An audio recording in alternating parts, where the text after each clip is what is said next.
ეს არის ლაგოდეხის ყოფილი სამედიცინო კომპლექსი. სადაც იყო სამშობიარო, აი სამშობიაროს შენობა იყო მეორე-მესამე სართულზე. სწორედ აი ეს პირველი მეორე-მესამე სართული გვინდოდა ხალხს, რომ ყოფილიყო მუნიციპალური პოლიკლინიკა და საავადმყოფო გაგვეკეთებინა. ეს პირველი მეორე-მესამე სართული შეისყიდა ოთარი რუაძის დედამ, მანანა გოგაშვილია თუ არა ვცდები, იმის სახელზე არის. პირველი მეორე სართული მერე იჯარით აიღო არხიმედას კლინიკამ. არხიმედას კლინიკა კიდე როგორც ცნობილია გაკოტრების რეჟიმში არის, მას სახელმწიფო კურირებს და მგონი თუ არა ვცდები, ისევ სახელმწიფო არემონტებს მაგ ყველაფერს.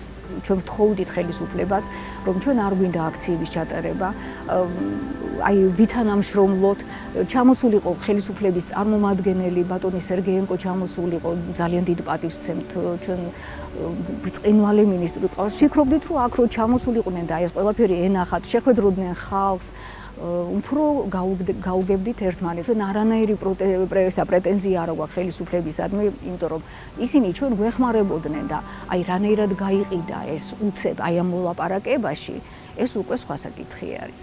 ისინი ჩვენ გვერდით გვედგნენ. ბოლომდე გვედგნენ გვერდით და მე უცებ გავიგეთ რომ გაიყიდა და უცებ რაღაცა მოხდა. და აქ უკვე კახეთის გუბერნატორის ხელის გარეშე, რა თქმა უნდა, ეს არაფერი არ გაკეთდებოდა. არის კიდე იქ სხვა რაღაცა ჭორები, მაგრამ ეხა ჭორები ჩვენ არ გვჭირდება აქ მე მგონი.